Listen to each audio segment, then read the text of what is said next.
Hello, everyone. Today's episode in the series on success, we're going to look at time, the time factor.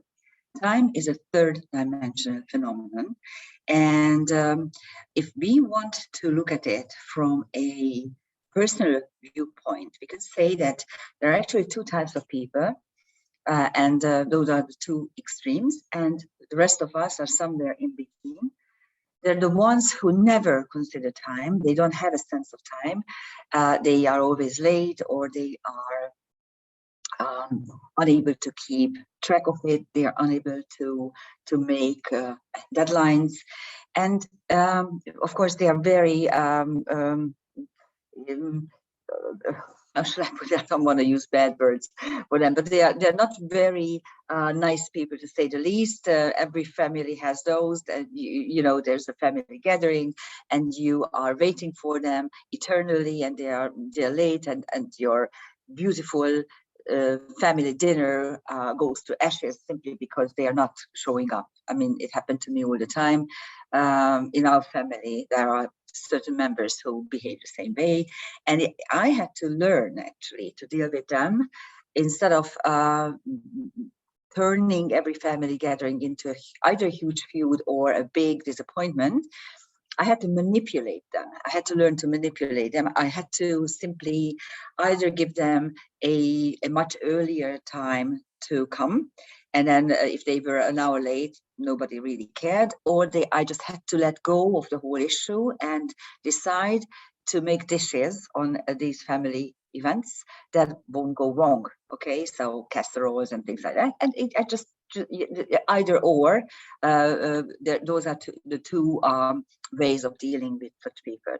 And then at the other side of the spectrum, you have people who are always dead on time. They are obsessed with time, and they are obsessed with deadlines, and they never miss anything, and they have this timely space in their lives. I'm the latter. I'm the one I just described. I remember how when my life was really, really full of tasks. At the moment, I am in a much better space, if this could be considered, because I got married at the age of 18. I immediately had a baby, like when I was barely 20.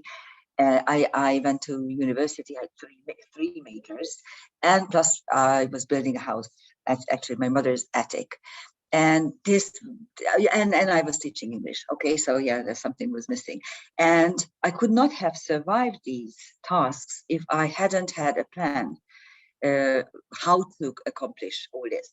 And I remember waking up and trying to assess what day it is and what my tasks are, and I kind of made these points in time. You know, by then I need to complete this. By then, another time point, I need to do that, and this is how I survive. So it's a very useful trait. Let's put it this way. But of course, if you are missing it, if you don't have it, you don't know what you're missing, and it could make you a little bit obsessed, to say the least. Okay, the ancients thought of time lords as a concept. They thought that there were lords of time who were keeping time, and they were very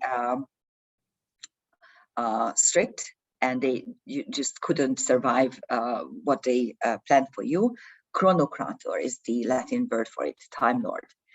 And of course, planets are symbolizing chronocrators or time lords. And we're going to look at it in planetary cycles. Of course, the first planetary cycle that is important to look at is Jupiter. And Jupiter is the planet of big luck and expansion and hope and enthusiasm. And usually, if you read older astrology books, then they say that, you know, whenever you have a Jupiter transit, especially when you have a so-called life cycle transit, so Jupiter transit, then it's going to be brilliant and beautiful. And if this were true, then every Jupiter return year would be brilliant. So at the age of 12 and 24 and 36 and 48 and 60, you would have a wonderful time. It's not like this. The only exception for Jupiter, I would say, is the Jupiter-Sun conjunction. Whenever every 12 years, Jupiter is conjunct your natal Sun. That may be a time when you really, really have luck. But I came to realize over the years, while I was making forecasting work, that actually this is called the Griga axiom in my circle, that okay, excuse my language, but this is exactly how I phrased it. Shit happens no matter what you do about it. The bad things on some sort of level will happen to you, but you need to work for the good stuff.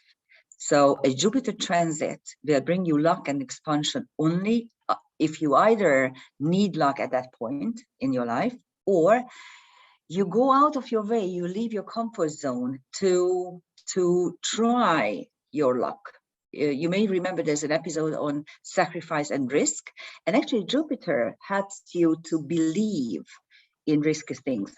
Jupiter helps you to make that leap of faith by which you can achieve what you would like to do. But in general, Jupiter transits are not really, or Jupiter cycles are not really always filled with joy and happiness and luck and enthusiasm.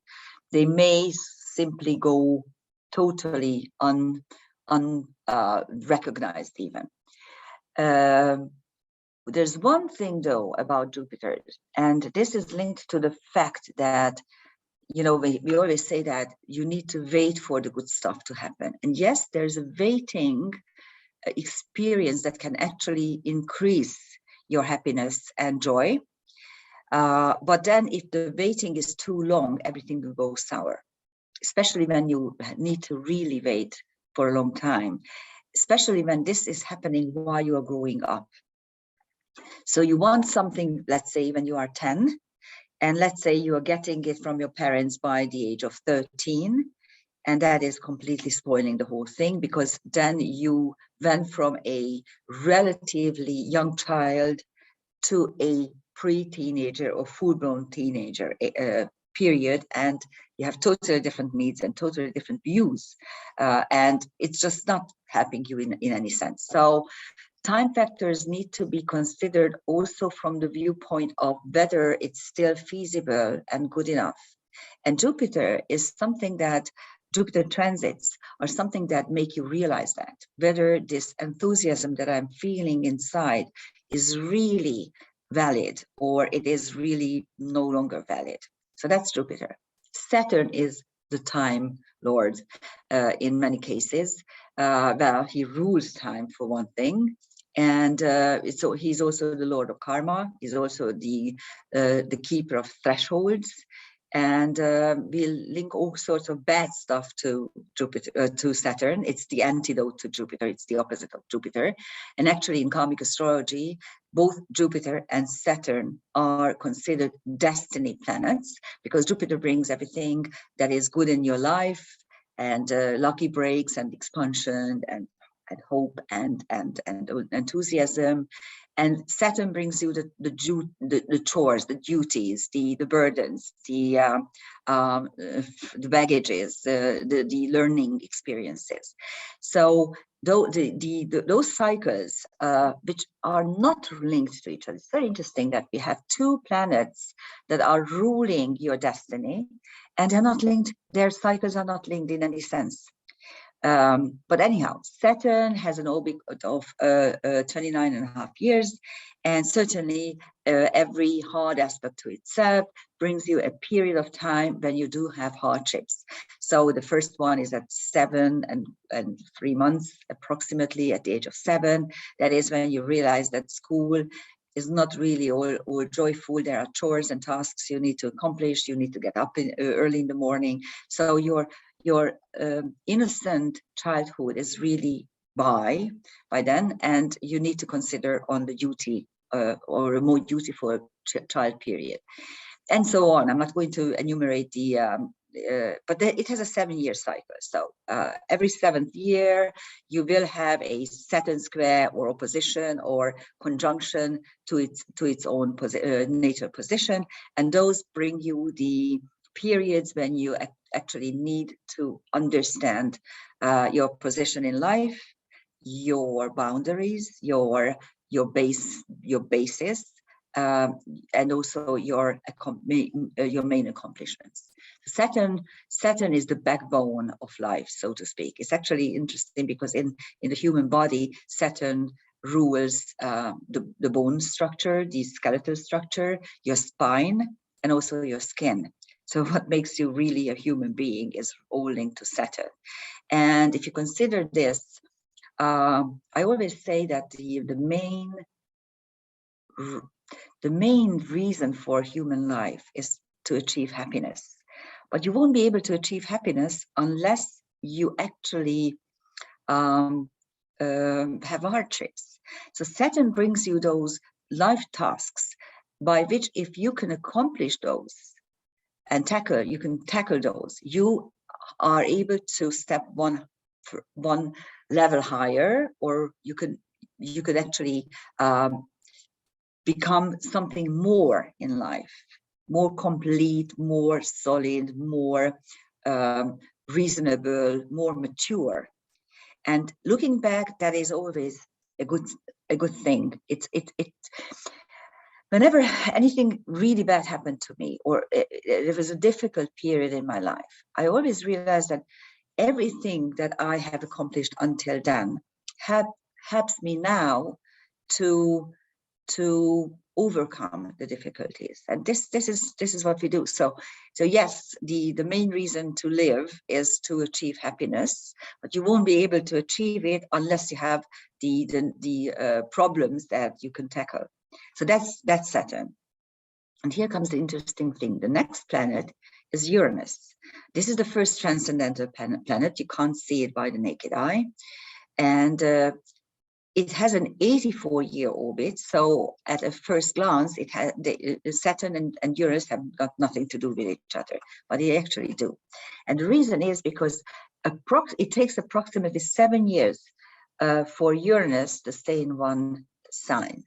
So what happens is every 7th year, you have a hard Saturn aspect to itself, to its natal position. And every 7th year, you have a 30-degree aspect. So when you are 7, you have a Uranus semi-sextile. When you're 14, approximately 14, you have a Uranus sextile. When you are about 21, 22, you have a Uranus square, and so on. So actually, there's a dance between the orbit of Saturn and Uranus. And Saturn brings you the chores, the burdens, the tasks, the serious stuff. And Uranus gives you the chance to rebel, the chance to protest, the chance to change, to make changes in your life. It liberates you from those difficult periods. And it's very interesting to see those years, especially how these transits are occurring related to each other. Because what I've noticed, it's usually the Uranus stuff that is happening, and you want to be liberated, you want to get out of the confinement, you want to break free, you are rebelling, and then Saturn comes and says, no, you have to go back and take a look at your burdens, take a look at your tasks, your duties, and do them first before you want to go free. So that's a very interesting stuff to see. And there are generations who have the other way around. And first comes Saturn with something really powerfully difficult. And then comes Uranus, which is liberating. And those are the lucky generations. But usually it's the other way around. So that's Uranus. And Uranus helps you to get out of stuff. It gives you it gives you the willingness to make changes without actually considering the long-term impact of those changes. When I said that Jupiter gives you a leap of faith, well, Uranus gives you a leap of craziness, let's put it this way, and it really gives you this what the heck idea, like I don't care for the consequences. I just want to go ahead and I want to make the changes. And sometimes this is what you need to be able to succeed. You need all these planets. You need Jupiter because you need to have some sort of faith in your stuff, and you want to be optimistic. You need Saturn to be able to assess the difficulties, the tasks, the timing of stuff, and you need Uranus, which says, what the heck, I don't care, I just going to jump. And sometimes this is what brings you the success that you are craving for. Neptune is interesting because it really doesn't do too much. So I'm going to leave Neptune last. So let's look at Pluto. Pluto has a long orbit. It takes 250 years to orbit around the sun. So actually, from generation to generation, certain set of Pluto transits occur and certain sets don't occur. For instance, those who were born at the beginning of the last century, so in the 1910s, 1920s, 1930s, okay, they have Pluto either still in Gemini. Well, those people are 100 years old, so I don't think that too many are still alive. Bless them if they are. My mother lived for 95 years, and she had Pluto in not in Gemini, sorry, in Cancer. I made a mistake here. So it's Pluto in Cancer generation, and it took Pluto 30 years to transit Cancer, and another 30 years to transit Leo. So those who were born in 1956, 57, 58, maybe even 59, they'll still have at the end, their Pluto is at the end of Leo, and then comes the Pluto in Virgo generation, where Pluto is a little bit less slow. So it was very, very slow. I mean, the average is about 20, 22, 24 years. So if it takes 30 years, 31 years for Pluto to cross over into another sign, that's a long period. And then its pace became much faster. And then comes the generation where it's the fastest. It's in its own sign, of course. It's in, so I think it took only 10 or 12 years for Pluto to cross Scorpio and also Sagittarius. So those are generations where, they have a fast moving Pluto. And in our lives, these two made Pluto transits come much faster. And for instance, our mothers and grandmothers had their first square around 60, 65, maybe even 70. And we had our first square at the age of 37, 8-ish. So think about it. This is a big difference. I already had my Pluto sesquiquadrate, Pluto sesquiquadrate. And I'm so, I think I don't keep track of my stuff. But anyhow, I will probably even live through the Pluto opposition, which is very rare. I mean, think about it. If you take the half of 250-year orbit, or the orbital period, it should be 125, and nobody lives until 125. And still, I already know people who lived for instance, one of my acquaintances just passed away. And he passed away exactly at the Pluto opposition when he was 98 years old. So that's quite interesting. But anyhow, Pluto gives you complete transformation. So how does it affect your success? Well, it makes you encounter with the underworld. It takes you down to the underworld, and you need to go through it in order to emerge like a phoenix bird. And sometimes these experiences related to Pluto, really trigger huge soul evolution, because if you don't have those, if you don't live through hell, how can you experience and how can you appreciate heaven? So that's the key idea behind Pluto transits. And then Neptune is funny because Neptune really doesn't bring you anything. But Neptune has a 165-year orbit, and sometime around 40, 42, you will have your first square. Well, you don't even have too many more squares, because again, if you halve the orbit, that's a time span that usually people live, so you won't really probably not live through the opposition if you have an average lifespan. You could, but no, normally you don't. But anyhow, so the first square around 40-ish, 40, 42, usually brings you some sort of esoteric or transcendental experience. All of a sudden, you may realize that it's not just the material world that's there. Now, this could be some substance-induced experience. So let's say you are going to take an ayahuasca trip, or I don't know, some mushroom trip. And all of a sudden you have this very potent, brilliant, psychedelic experience. So that's quite common at the age of this, for many reasons, but I'm not going to elaborate them now because we are going to consider the ways how planetary transits actually help to achieve success. And I'm just looking at the so-called generational transits or life cycle transits, life cycles.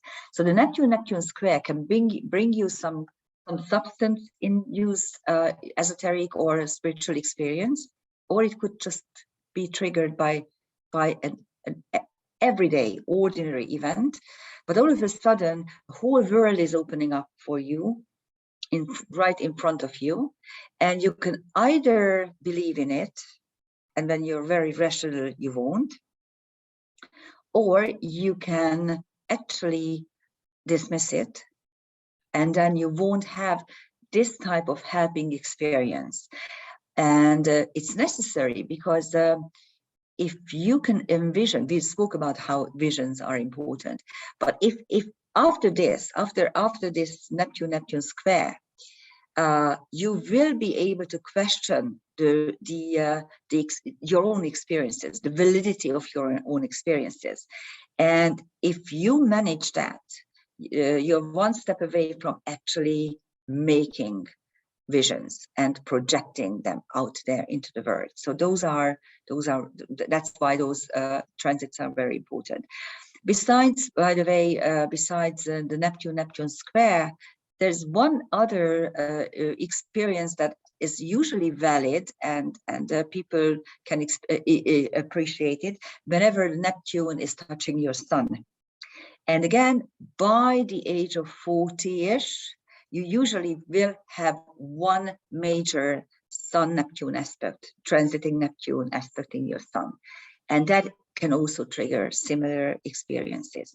So these are the Time Lords that can affect your success. It's important to know these cycles. It's important to ride the waves, to go with the flow. The more you know your transits, the more successful you can become. So use astrology wisely. And thank you for listening. Bye-bye.